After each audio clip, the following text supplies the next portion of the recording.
Hello दोस्तों, आज की हमारी कहानी है समय की कीमत। एक बार की बात है, एक छोटे से गांव में विनोद नाम का एक युवक रहता था। विनोद बहुत होशियार था, लेकिन उसे अपने समय की बिल्कुल भी कदर नहीं थी। वह दिन भर बिना किसी उद्देश्य के समय बर्बाद करता और हमेशा कहता, अभी तो बहुत समय है, कल सब कर लूंगा। वह हमेशा देर रात तक जागता, खेलता, दोस्तों के साथ वक्त बिताता था, जबकि उसके पास बहुत से जरूरी काम थे जिन्हें वह अनदेखा करता था। विनोद की यह आदत गांव के लोगों के लिए चिंता का विषय बन गई थी। गांव के बुजुर्ग और समझदार लोग उसे बार बार सलाह देते कि वह समय की कीमत समझे, लेकिन वह हमेशा उनकी बातों को हंसी में टाल देता। वह सोचता, मेरे पास और बहुत समय है। उसके सबसे अच्छे दोस्त रवि ने उसे कई बार समझाने की कोशिश की कि समय कभी वापस नहीं आता। रवि उसे बताता, समय की अहमियत को समझो विनोद, यह वह चीज है जिसे हम खो देते हैं फिर कभी पा नहीं सकते। लेकिन विनोद अपनी आदतें बदलने को तैयार नहीं था। एक दिन गांव में एक प्रसिद्ध व्यापारी आया। व्यापारी ने घोषणा की कि वह एक ऐसे युवक को अपने व्यापार में साझेदार बनाएगा जो ईमानदार और मेहनती और समय की कदर करने वाला हो। यह सुनकर विनोद को लगा कि यह उसके जीवन का बेहतरीन मौका है। वह सोचने लगा कि अब वह अपना भविष्य संवार सकता है।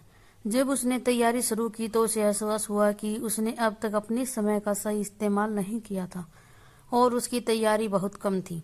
विनोद ने रवि से मदद मांगी। रवि ने उसे समझाया, समय का सही उपयोग करना सीखो, यह जीवन में सबसे महत्वपूर्ण संपत्ति है। अगर तुमने इसे बर्बाद किया तो कोई भी तुम्हारी मदद नहीं कर सकता। रवि ने विनोद को बताया कि सफलता केवल मेहनत से नहीं बल्कि समय के प्रबंधन से मिलती है। विनोद को अपनी गलती का एहसास हुआ। उसने तुरंत ही मेहनत शुरू कर दी।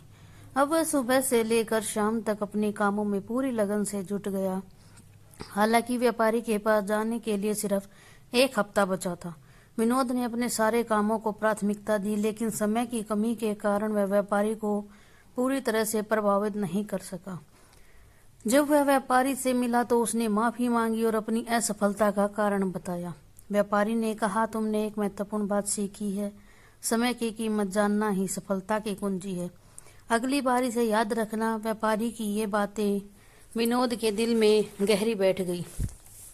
उस दिन के बाद विनोद ने कभी समय बर्बाद नहीं किया। उसने हर पल का सदुपयोग किया। धीरे धीरे अपने ज्ञान और कौशल को बढ़ाकर एक सफल व्यक्ति बन गया। वह अब गांव के युवाओं को भी समय की अहमियत समझाता था। उसने खुद को पूरी तरह से बदल लिया था और अपने जीवन में प्राथमिकताएं तय की थी। अब वह खुद का समय व्यवस्थित करता और अपने लक्ष्य पर ध्यान केंद्रित करता था।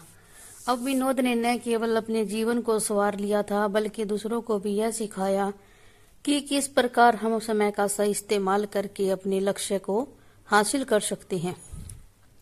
उसने दूसरों को भी बताया, समय सबसे मूल्यवान संपत्ति है, इसे बर्बाद करना जीवन की सबसे बड़ी भूल है।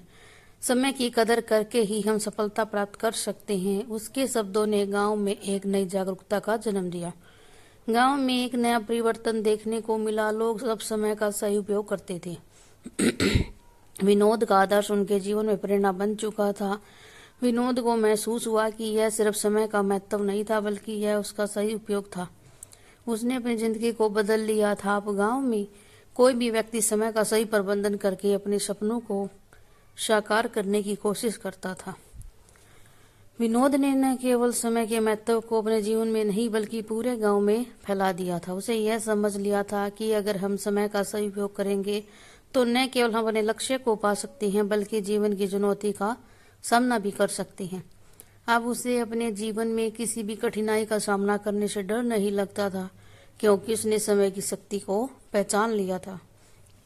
वह जानता था कि जीवन में सफलता पाने के लिए केवल मेहनत ही नहीं बल्कि समय का भी सही प्रबंधन करना जरूरी है। वह अब हमेशा अपनी योजना बनाकर सही दिशा में समय खर्च करता था। उसकी सफलता ने गांव के हर युवा को यह सिखाया कि समय की कीमत समझना और उसे सही दिशा में लगाना जीवन का महत्वपूर्ण कदम है। समय सबसे मूल्यवान संपत्ति, से बर्बाद करना जीवन की सबसे बड़ी भूल है।